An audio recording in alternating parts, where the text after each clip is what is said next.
Oh man, sometimes it's really as simple as the man that's right by your side. That's the one you got to watch out for.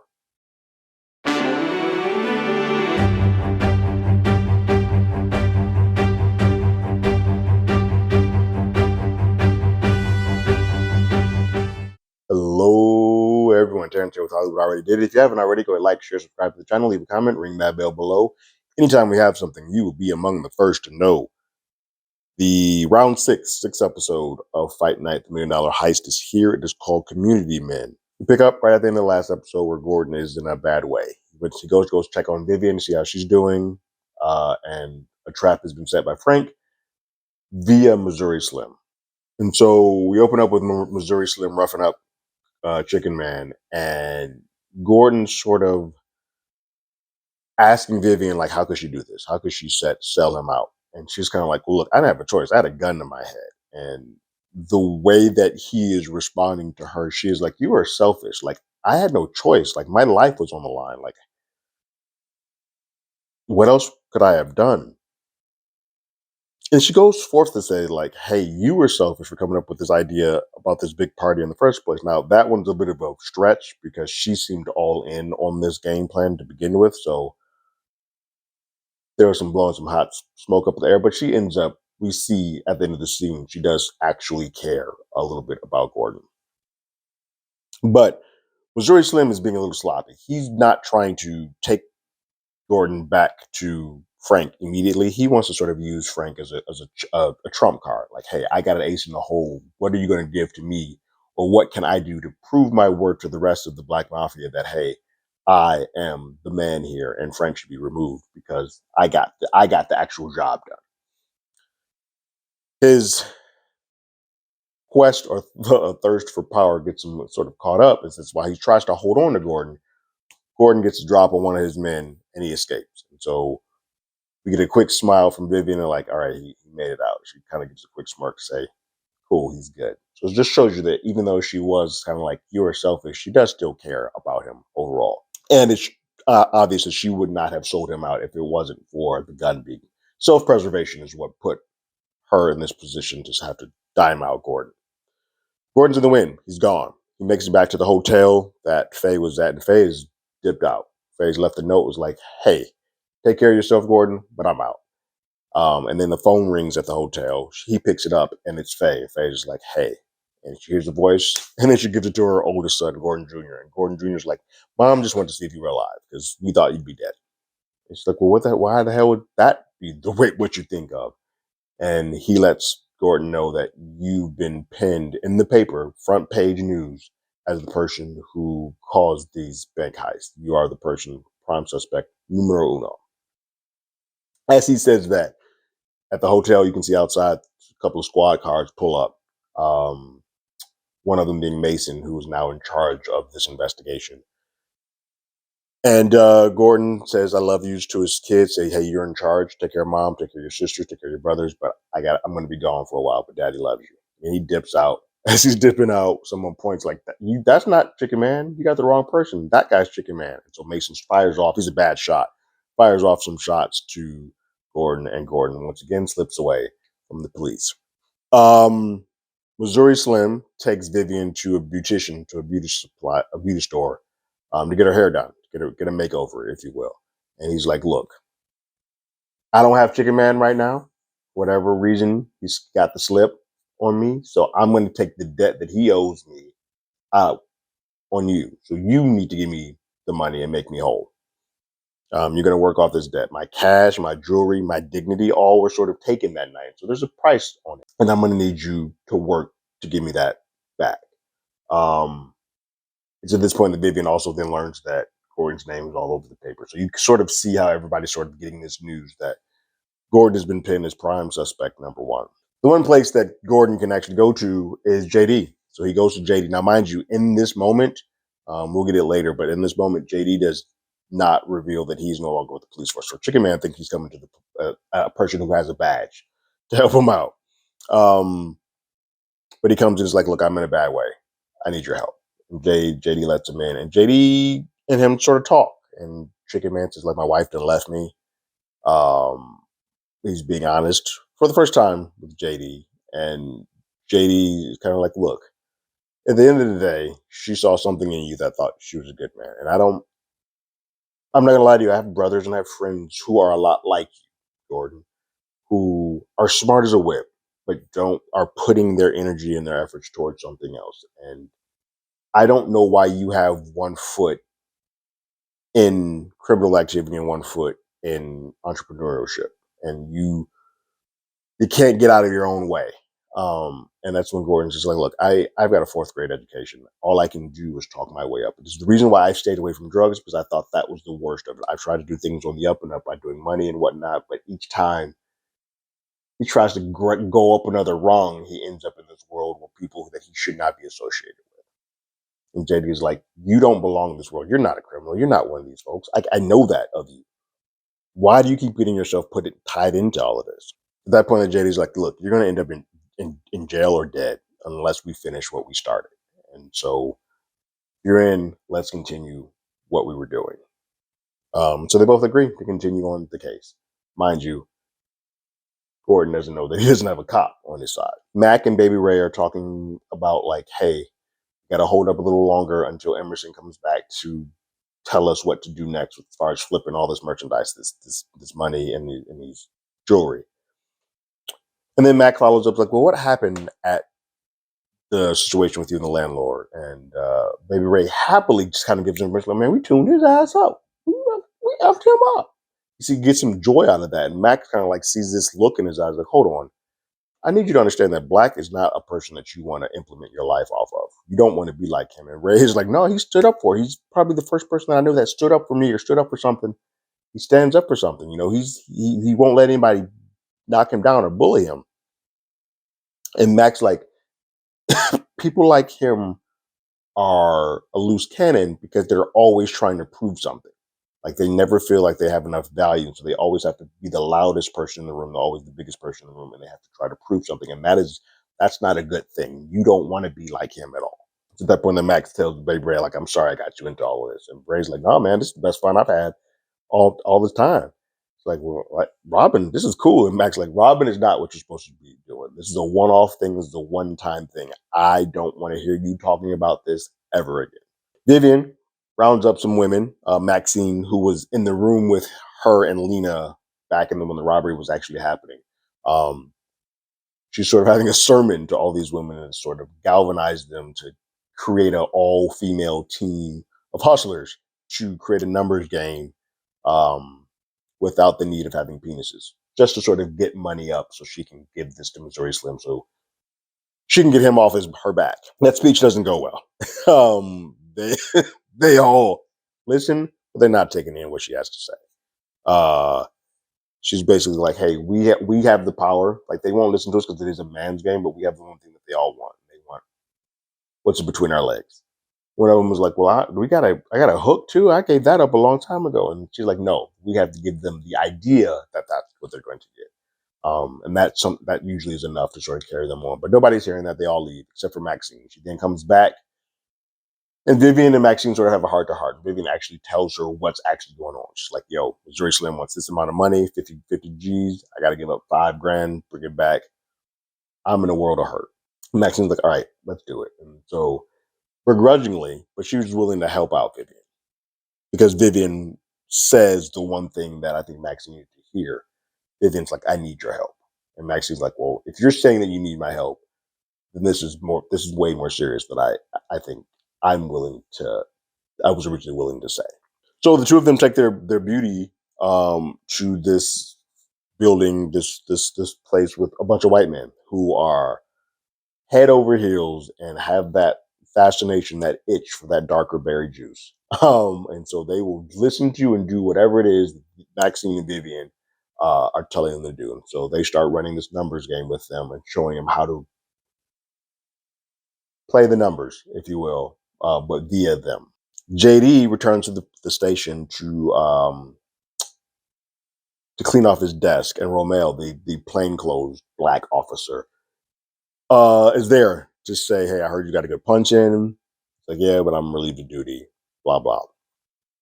To that point, the Romeo tells him, like, "Hey, look,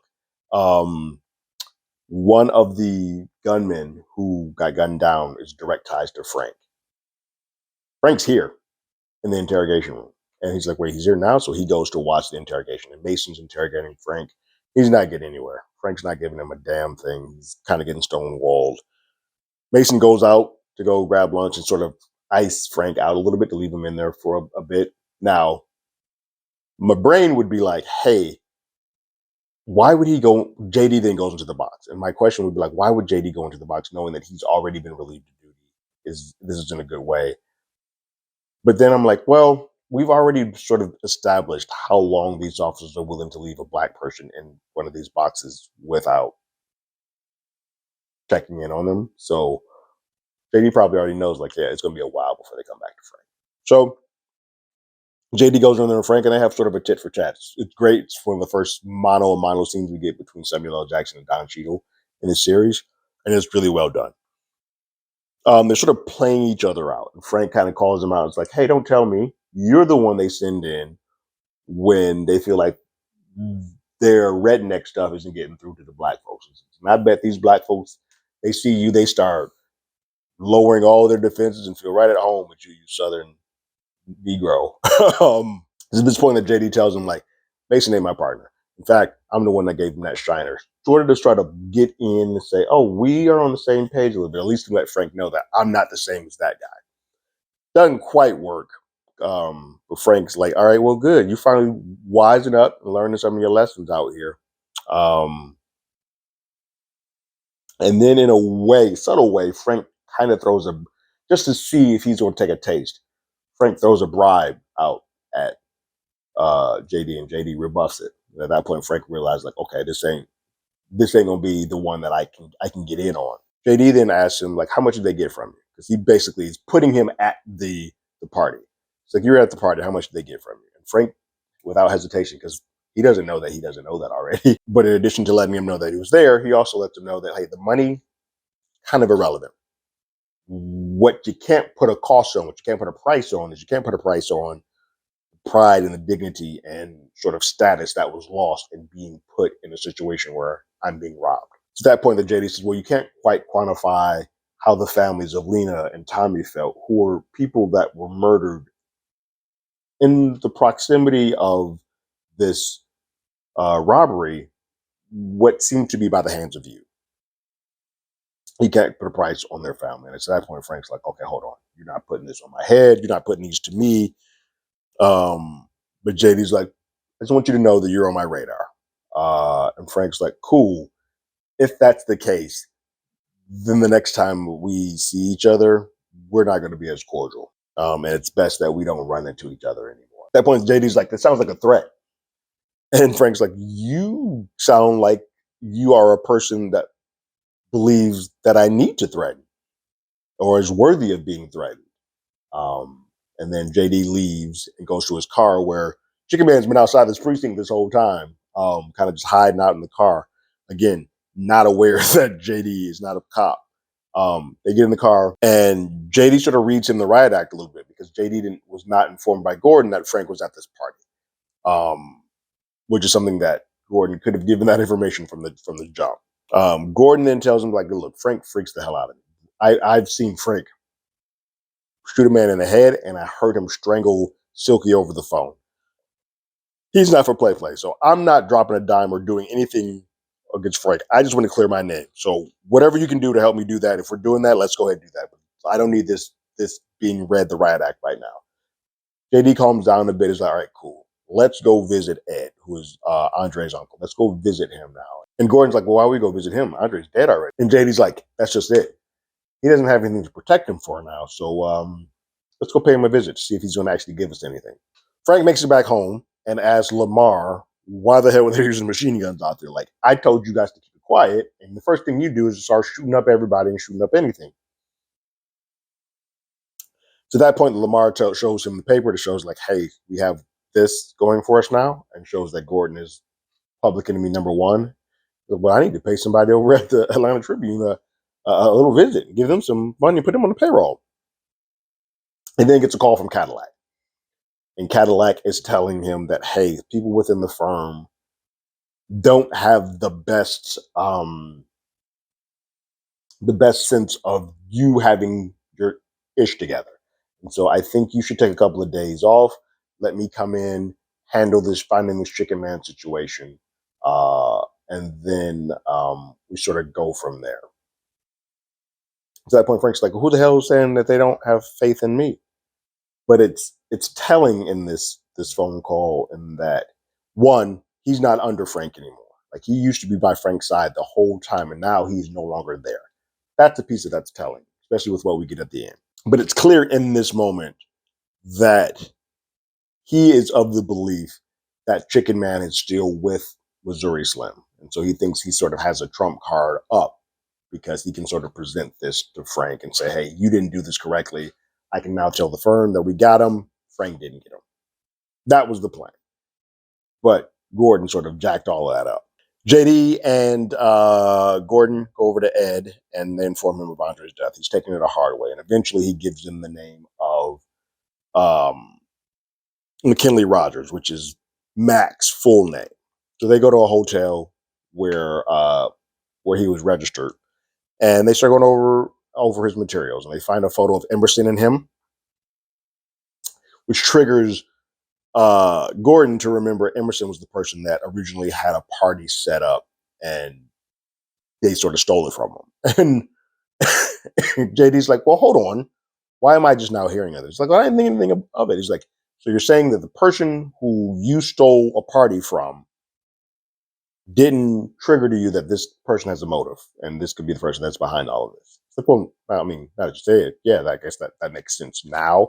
They then find also a photo of Mac, Charmaine, and Shelly, which is Mac's kid.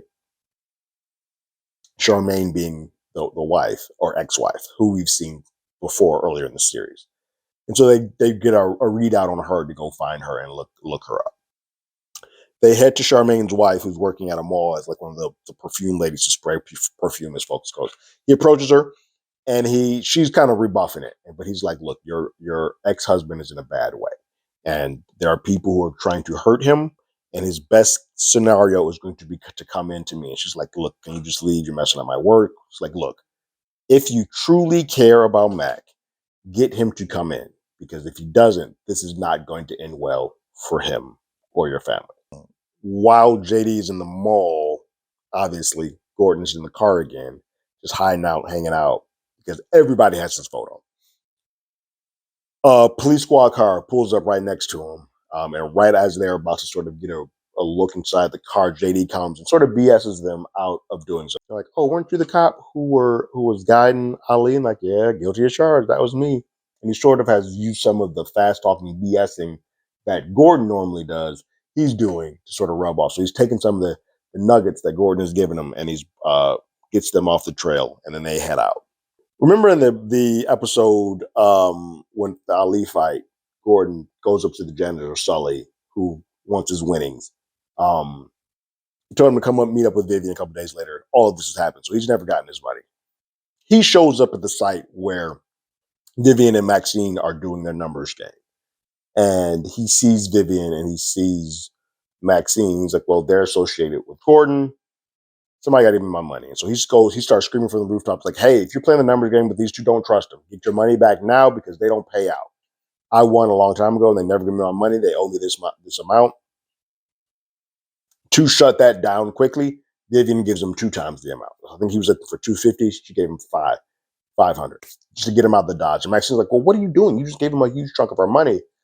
And she's like, "Look, if nothing else, our word, our merit is taint if somebody's out there thinking that we don't actually pay out. We need them to believe that we do pay out. And if we show them that we pay out with a little bit more extra, it's not going to hurt.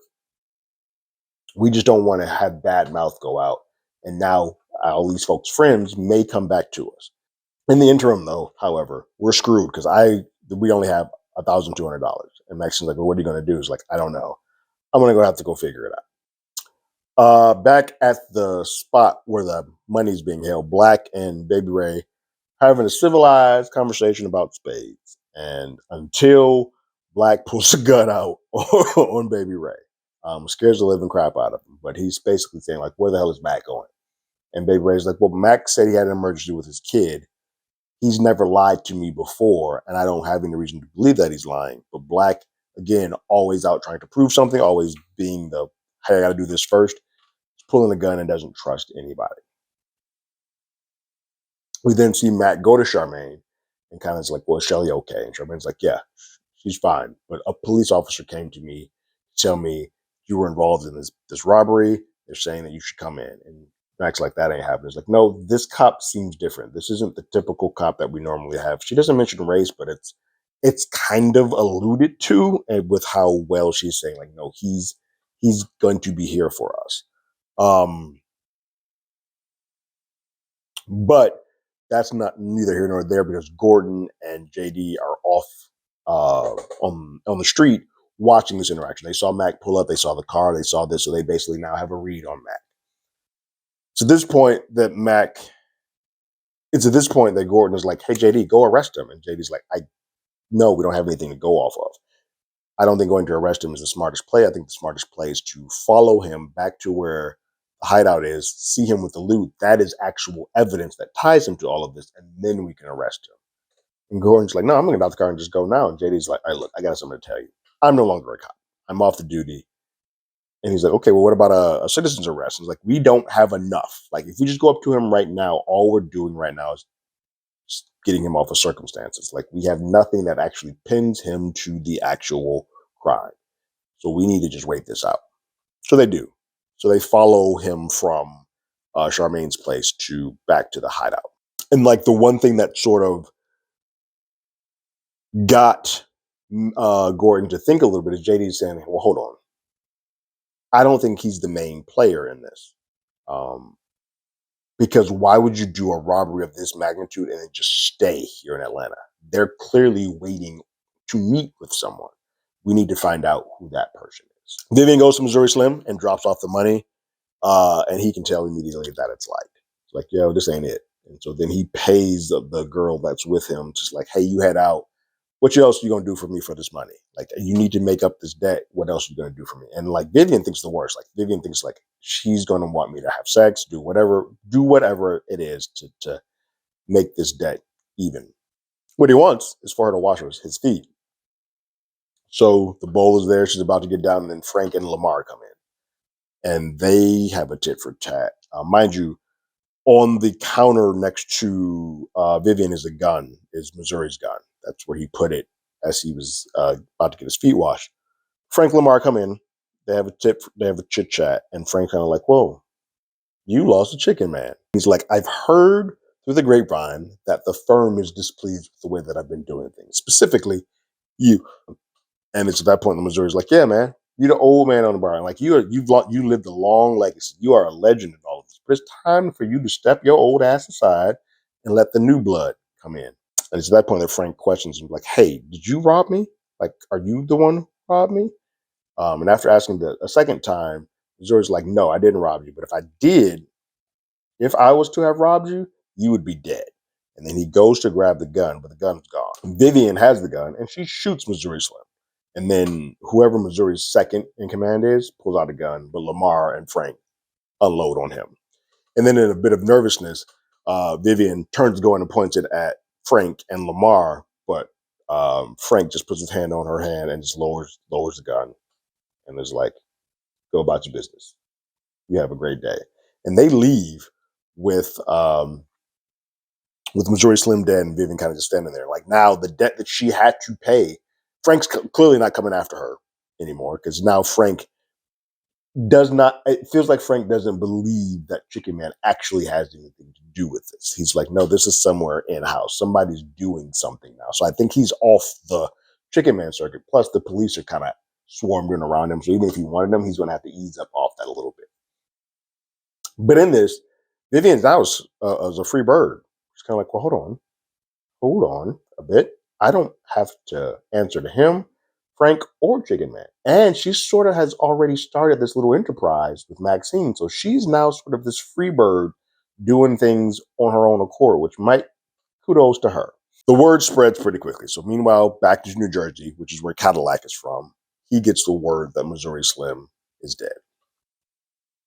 So he stops partying and he goes to the batting cages to get some balls off.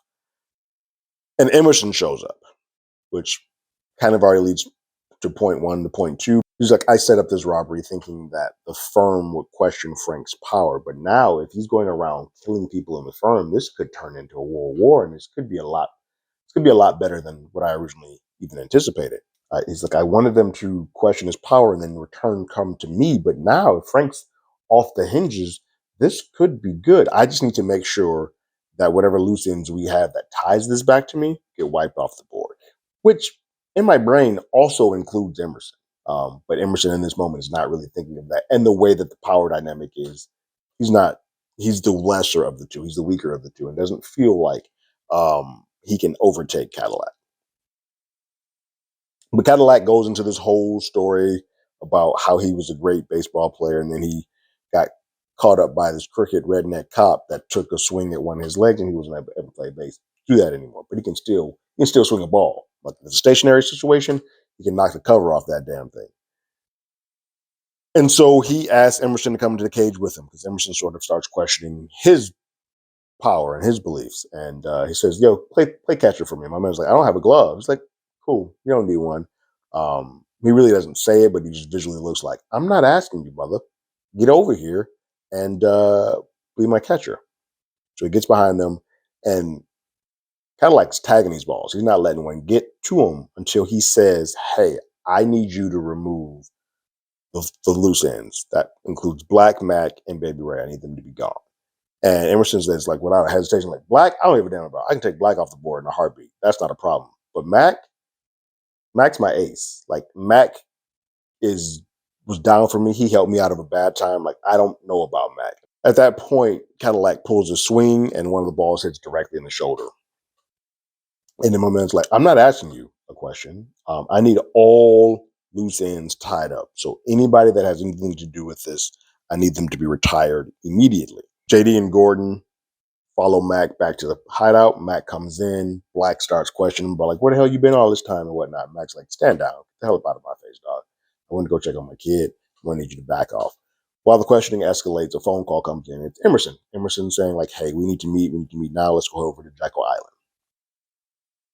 So that's the plan. Now, JD is sort of at the side of the house. He's hearing a confrontation. He doesn't hear that it's Jekyll High. He doesn't hear where they're going. He doesn't hear what's happening. He was planning to go into the house. However, he sees that there's like a group of kids kind of having fun in the neighborhood. And he's like, if he knows that this is going to grow into being a shootout, there's just way too many casualties that can happen in this moment. So he decides not to go in. So he goes back to his car.